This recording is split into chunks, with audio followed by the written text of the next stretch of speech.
다 같이 사도신경으로 우리 신앙을 고백하겠습니다.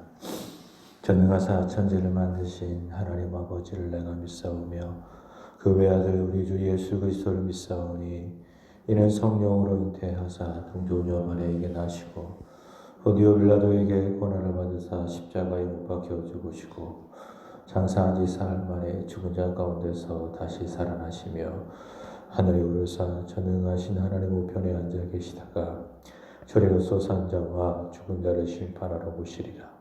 성령을 믿사오며 거룩한 공예와 성도가 서로 교통하는 것과 죄를 사하여 주시는 것과 몸이 다시 사는 것과 영원히 사는 것을 믿사옵나이다. 아멘. 149장입니다. 149장. 주 달려 죽은 십자가 우리가 생각할 때에 세상에 속한 욕심을 헛된 줄 알고 버리네. 죽을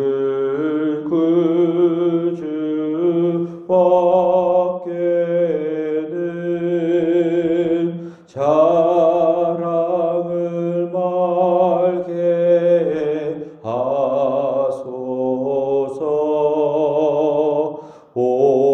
보혈의 공로 힘입어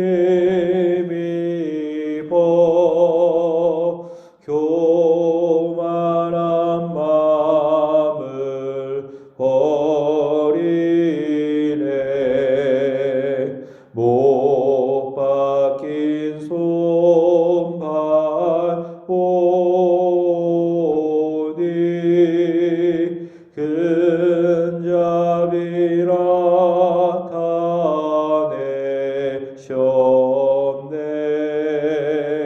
가시로 만든 멸류관 우리를 위해 쓰셨네. 온 세상 만물 가져도 주내 못 갚겠네. 놀라운 사랑 받은다. 몸으로 재물 삼겠네. 아멘.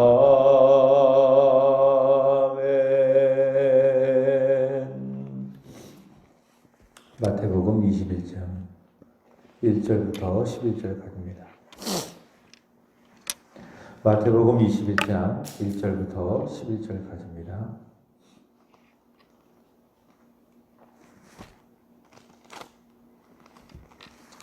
그들이 예루살렘에 가까이 가서 방남산 벳바게에 이르렀을 때에 예수께서 두 제자를 보내시며 이르시되 너희는 맞은편 마을로 가라. 그리하면 곧 메인 나귀와 나귀 새끼가 함께 있는 것을 보리니 풀어 내게로 들고 오라. 만일 누가 무슨 말을 하거든 주가 쓰시겠다 하라. 그리하면 즉시 보내리라 하시니 이는 선지자를 통하여 하신 말씀을 이루려 하심이라. 일렀으되 시온 딸에게 이르기를 내 왕이 내게 임하나니 그는 겸손하여 나귀 곧 멍에를 매는 짐승의 새끼를 탔도다 하라 하였느니라. 제자들이 가서 예수께서 명하신 대로 하여 나귀와 나귀 새끼를 끌고 와서 자기들의 겉옷을 그 위에 얹음에 예수께서 그 위에 타시니 우리의 대다수는 그들의 겉옷을 길에 펴고 다른 이들은 나뭇가지를 베어 길에 펴고 앞에서 가고 뒤에서 따르는 우리가 소리 높여 이르되 호산나 다윗의 자손이여 찬송하리로다. 주의 이름으로 오시는 이여 가장 높은 곳에서 호산나 하더라. 예수께서 예루살렘에 들어가시니 온 성이 소동하여 이르되 이는 누구냐 하거늘 우리가 이르되 갈릴리 나사렛에서 나온 선지자 예수라 하니라. 아멘. 오늘 읽은 본문은 예수께서 고난을 받으시고 십자가에서 죽으신 한 주간을 고난주간이라고 시작을 하는데, 그 고난주간이 시작되는 그 첫날 주일을 종료주일이라고 하죠. 예수께서 대속의 죽음을 감당하시기 위해서 예루살렘에 입성하게 될 때에 수많은 무리들이 각각 자기의 손에 종려나무 가지를 흔들고 예수님을 열렬하게 환영을 했다고 해서 그 주일을 종료주일이라고 이야기를 합니다. 그래서 마태복음 21장부터 마지막 28장까지는 예수께서 십자가에서 죽으시고 부활하신 그 일주일의 그 시간을 기록한 날이라고 할 수 있을 것입니다. 마태복음에 이 관점이 있습니다. 관점.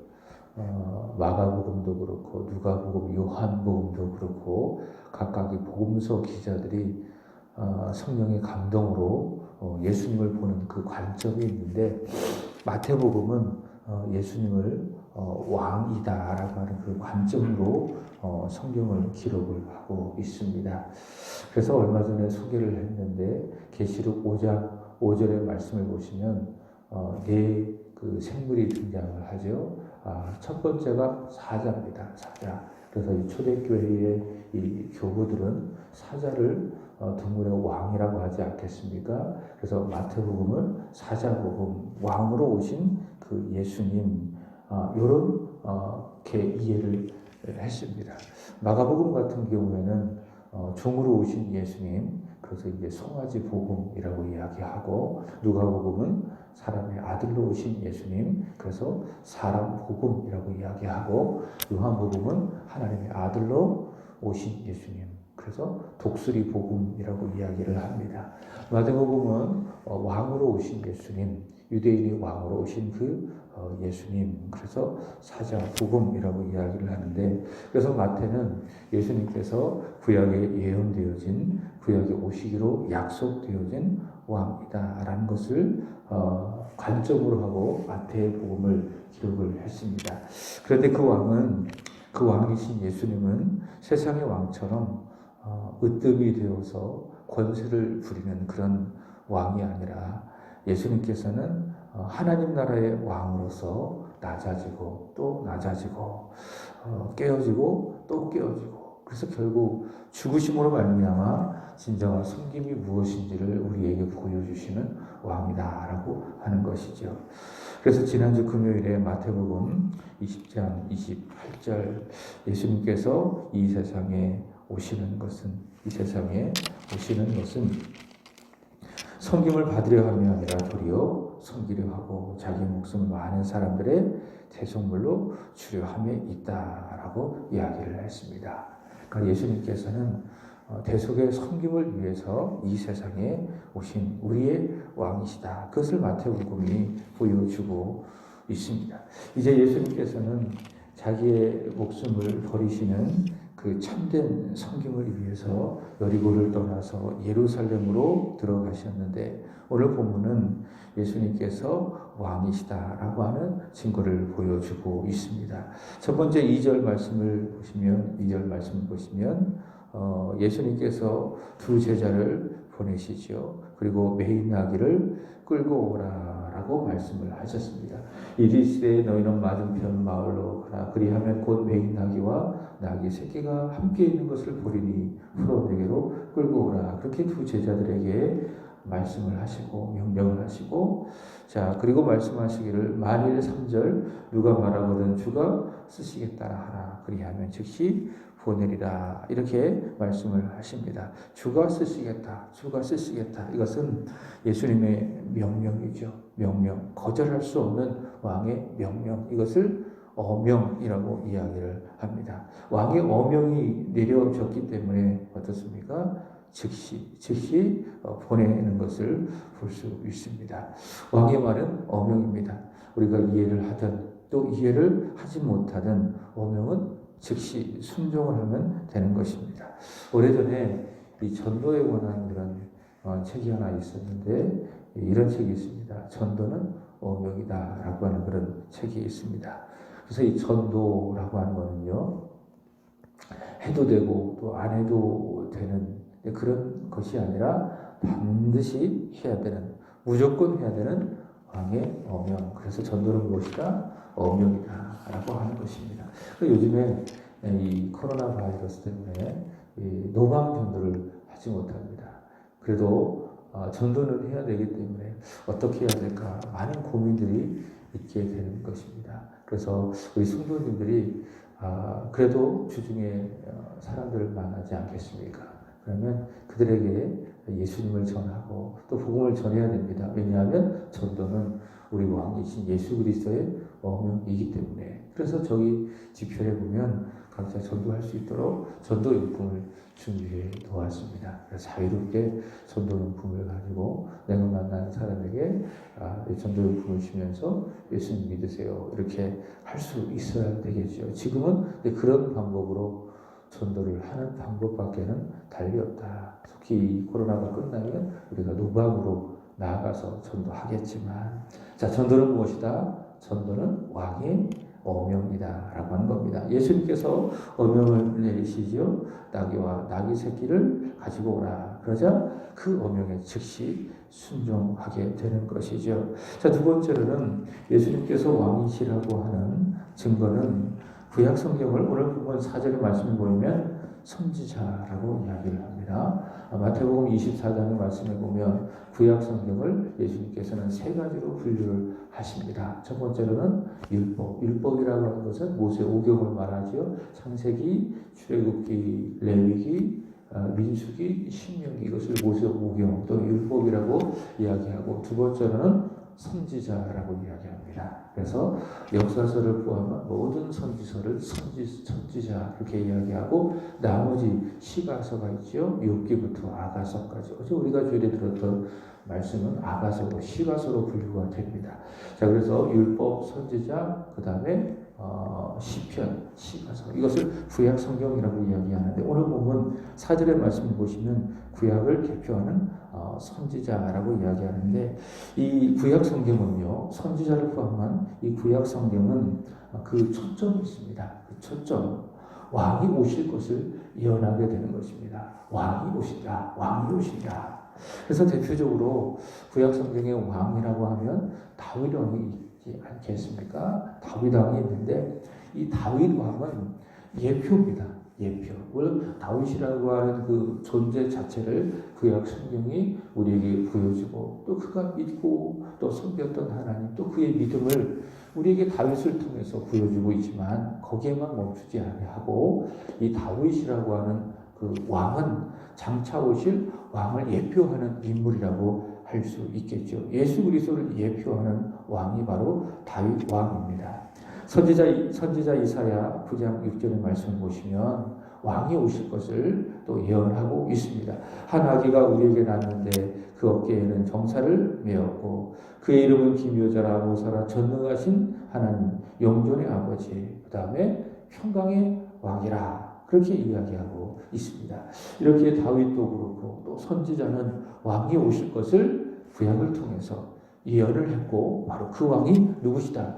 예수님이시다라고 하는 것이죠. 오늘 보면 4절 다시 보시면 예수님께서 나귀를 타고 예루살렘에 입성하게 될 때에, 자, 그것은 선지자 스가랴 9장 9절의 말씀을 성취하는 사건이다라고 하는 것입니다. 왕이 오셨다, 왕이 입성하셨다. 그것을 스가랴 9장 9절의 말씀을 통해서 마태는 확인하게 되는 것입니다. 5절 말씀을 보시면 시온에 따라 이르기를, 누가? 내 왕이, 예수님은 누구시라고요? 나의 왕, 내 왕이 너희에게 임하나니. 자, 또 예수님께서 나귀를 타고 들어가실 때에 8절 이하에 보십시오. 자, 많은 무리들이 어떻게 하고 있습니까? 아까 자기의 손에 정료나무 가지를 흔들고 겉옷을 깔고 예수님이 갈 수 있도록 그 길을 마련하고 찬송하면서 예수 그리스도를 열렬하게 환영하고 있지요. 그죠? 이것은 무슨 증거입니까? 예수님께서 왕이시다. 그러니까 무리들의 그 열렬한 환영을 통해서 예수님은 왕이시다라고 하는 것을 보여주고 있더라라고 하는 것입니다. 자, 그런데 왕이신 예수님은 오늘 말씀의 중요한 부분인데 어떤 왕이신가라고 하는 그것이 중요합니다. 어떤 왕이신가? 자, 선지자를 통해서 예언되어진 왕이고 또 그분은 강력한 주권과 권세를 가지고 있는 왕이신데 그래서 그분이 말씀하시면 그것이 엄명이어서 즉시 순종해야 되는데 그분은 우리에게 있어서 어떤 왕인가? 이것이 중요합니다. 5절의 말씀을 보시면 한 단어를 우리가 주목해야 됩니다. 스가랴의 예언을 따라 예수님은 어떤 왕이시다? 겸손한 왕이시다라고 하는 겁니다. 이 겸손이라고 하는 말을 원어에는 다른 말로 말할 수 있습니다. 온유와 같은 단어로 쓰여지고 있습니다.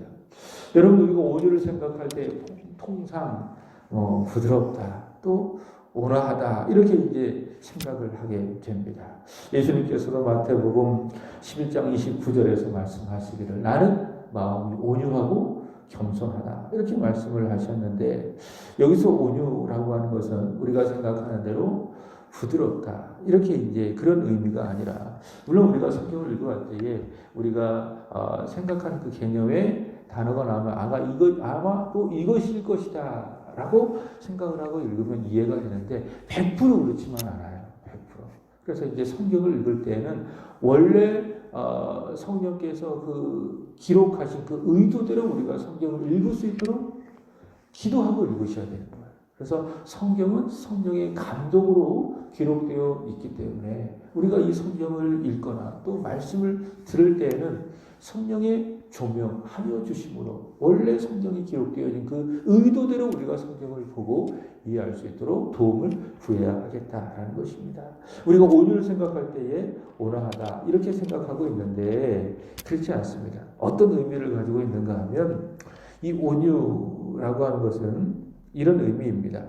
주인에 의해서 잘 길들여진 순종적인 상태 그것이 바로 무엇이다? 겸손이고 또한 그것을 온유다 이렇게 이야기할 수 있습니다. 구약을 보면 아주 성경에 직접적으로 이 사람이 최고로 온유한 사람이다. 이 사람보다 온유한 사람은 없다라고 말한 사람이 있습니다. 거기서 말하는 이 사람이라고 하는 것은 모세입니다.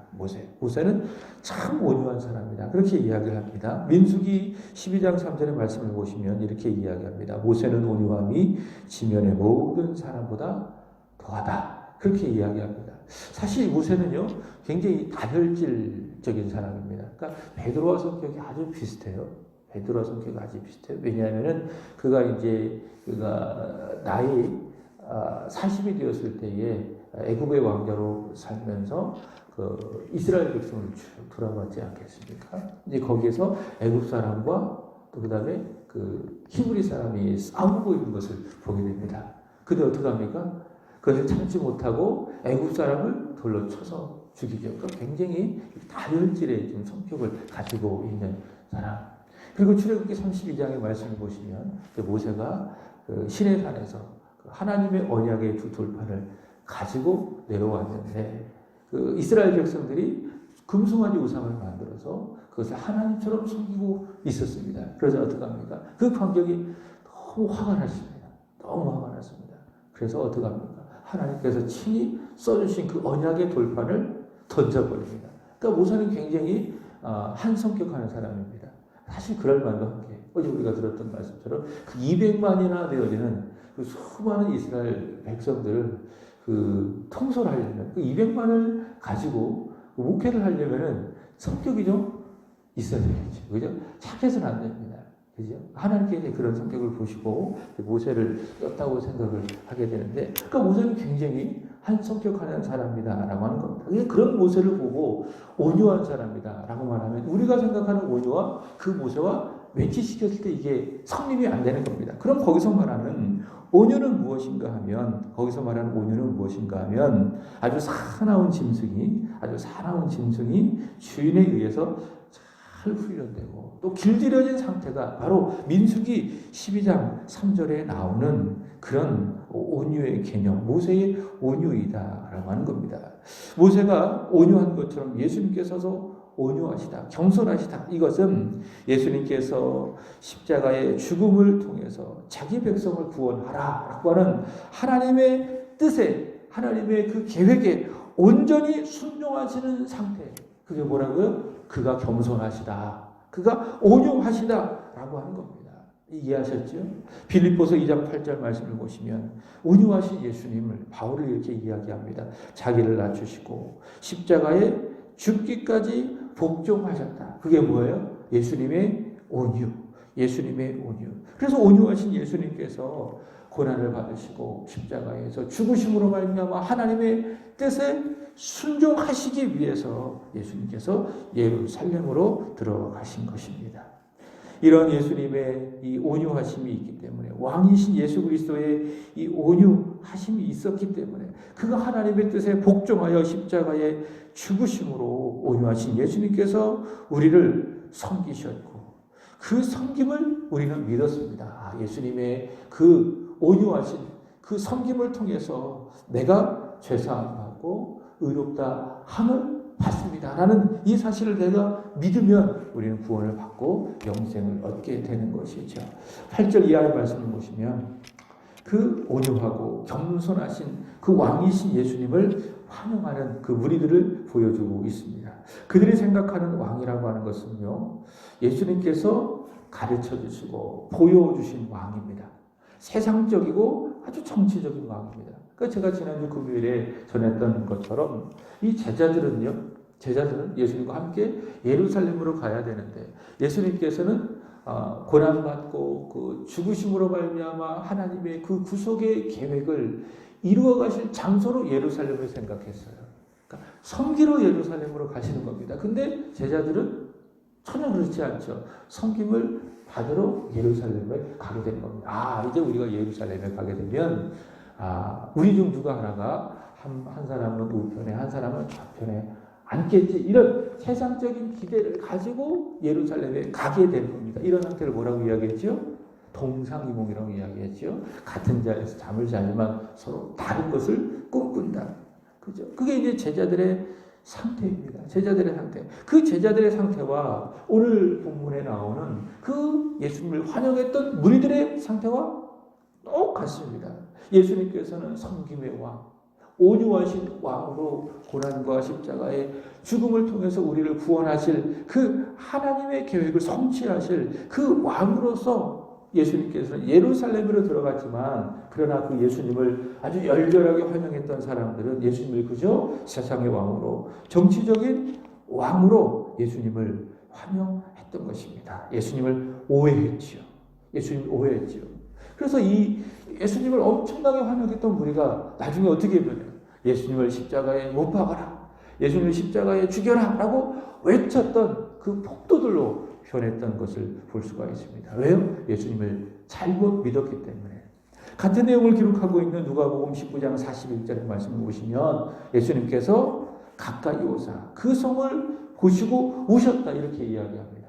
그러니까 예수님을 잘못 믿고 오해해서 예수님을 잘못 확인하고 있는 그들을 보시고 예수님께서 어떻게 하셨다고요? 가슴 아파하시고 그리고 눈물을 흘리셨다라고 하는 겁니다. 여러분, 우리가 예수님을 믿을 때 열심히 믿어야 됩니다.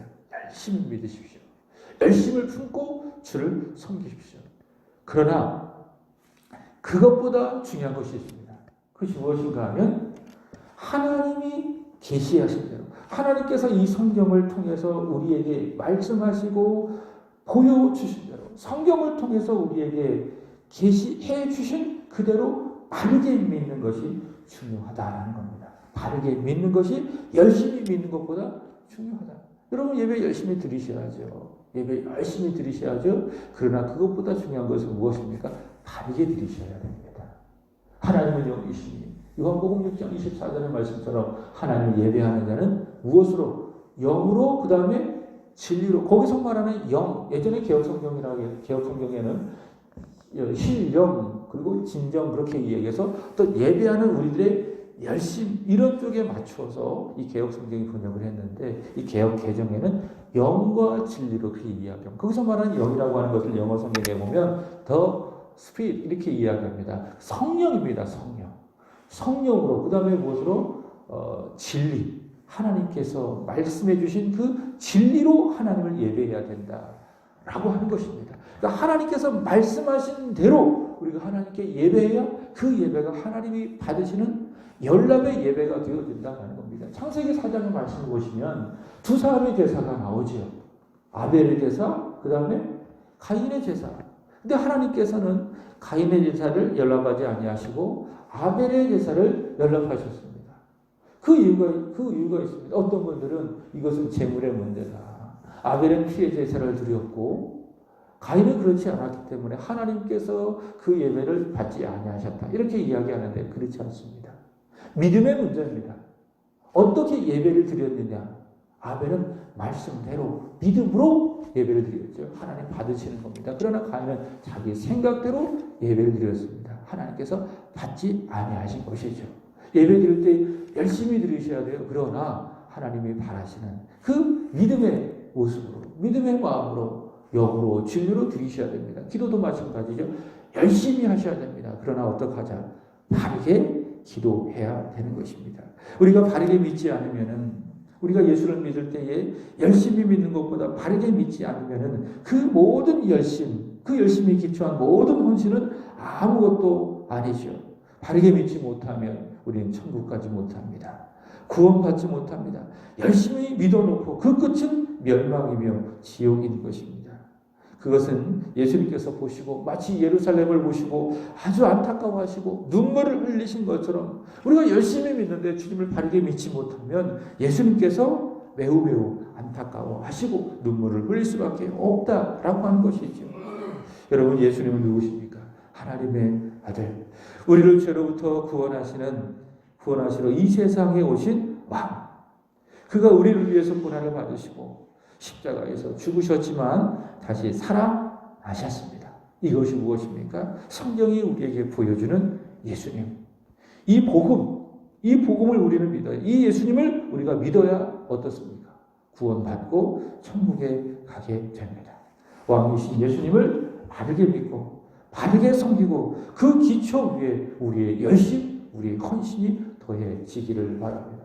오늘 예수님을 환영했던 이 무리들 열심히 예수님을 믿은 것 같았습니다. 얼마나 열심입니까? 우리의 손에 종려나무 가지를 흔들고 자기들의 겉옷, 이 겉옷이라고 하는 것은 그 사람의 신분과 또는 재산을 상징하는 것인데 그것을 바닥에 다 깔아가지고 왕이신 예수님이 갈 수 있도록 그 길을 만들고 아주 목이 터져라 열렬하게 호산나 우리에게 왕이시여 왕으로 오시니여 그렇게 예수님을 환영했지만은 이들이 예수님을 잘못 믿었기 때문에 열심은 있지만은 잘못 믿었기 때문에 결국 이들이 예수님을 십자가에 못 박아 죽이는 그 폭도들로 변했다라고 하는 것이죠. 열심히 믿는 것보다 열심히 헌신하는 것보다 중요한 것은 무엇이라고요? 바르게 예수님을 믿으셔야 됩니다. 그 믿음만이 우리를 구원하고 우리를 천국으로 이끌고 갑니다. 바른 믿음 위에 무엇이 더해져야 돼요? 열심, 헌신이 더해질 때에 바로 그 열심과 헌신은 우리 주님이 연락하시는 받으시는 예배가 된다라고 하는 것입니다. 바르게. 그 다음에 열심히 열정적으로 믿고 섬기는 저와 여러분 되기를 주의 이름으로 축복합니다. 하나님 아버지, 왕이신 예수님, 죽기까지 복종하신 왕이신 예수님을 보내사 그 십자가의 죽음의 공로로 우리를 구원해 주심에 진심으로 감사합니다. 나의 생각, 나의 욕심을 벗어나지 못하고 그 안에 갇혀서 예수님을 믿되 우리가 혹시 잘못 믿고 있다면 이 시간 성령의 감동으로 우리를 바로 잡아 주시옵소서. 나의 왕, 나의 하나님 주 예수 그리스도 나를 위하여 고난을 받으시고 십자가에서 죽으셨지만 살아나신 주 예수 그리스도 하나님의 아들 그분을 더욱더 바르게 믿고 그 위에 열심과 섬김과 헌신을 더하며 예수님을 따라가는 주의 진정한 제자, 오늘 여기에 모여서 기도하는 사랑하는 주의 본속들이 다 되게 하여 주시옵소서. 하나님, 오늘은 일구역을 위하여 기도드리는 날입니다. 우리 이성희 집사님, 구남이, 구진웅, 구본학, 구본경, 구은설, 우리 조동희, 최영미 집사님, 조현준, 조혜준, 조배배, 우리 필려 집사님, 서예성, 서예찬, 하나님, 이 가정, 이 자녀, 이 기업 축복해 주시기를 원합니다. 오늘도 예비하신 하늘에 속한 신령한 복과 이 땅의 기름진 복을 허락해 주시기를 원합니다. 여호와를 의뢰하고 선을 행하게 하여 주시고 이 땅에 머무는 동안 그의 성실을 먹을거리로 삼는 진정한 믿음의 사람, 무엇보다도 예수님을 믿되 바르게 믿고 참되게 믿고 그 위에 열심과 믿음과 헌신으로 하나님을 잘 섬기는 믿음의 사람, 믿음의 가정, 믿음의 자녀, 믿음의 기업과 일터가 되게 하여 주옵소서. 오늘 하루도 시작을 합니다. 우리 주님과 동행하는 복된 한날, 복된 한 주간이 되게 하여 주옵소서. 하나님 앞에 부끄러움이 없는 하루, 하루를 마감할 때에 하나님이 나와 함께 하여 주셨노라, 믿음으로 살아노라, 기쁘게 고백하는 은혜의 하루가 다 되게 하여 주옵소서. 나의 왕, 나의 하나님 사랑합니다. 구주 예수 그리스도의 이름으로 간절히 기도하옵나이다. 아멘. 하늘에 계신 우리 아버지여, 이름이 거룩히 여김을 받으시오며 나라의 임하옵시며 뜻이 하늘에서 이루어진 것 같이 땅에서도 이루어지리라. 오늘날 우리에게 일용할 양식을 주옵시고 우리가 우리에게 죄진 자를 사하여 준 것 같이 우리의 죄를 사하여 주옵시고 우리를 시험에 들게 하지 마옵시고 다만 악에서 구하옵소서. 대개 나라와 권세와 영광이 아버지께 영원히 싸움나이다. 아멘. 우리 같이 함께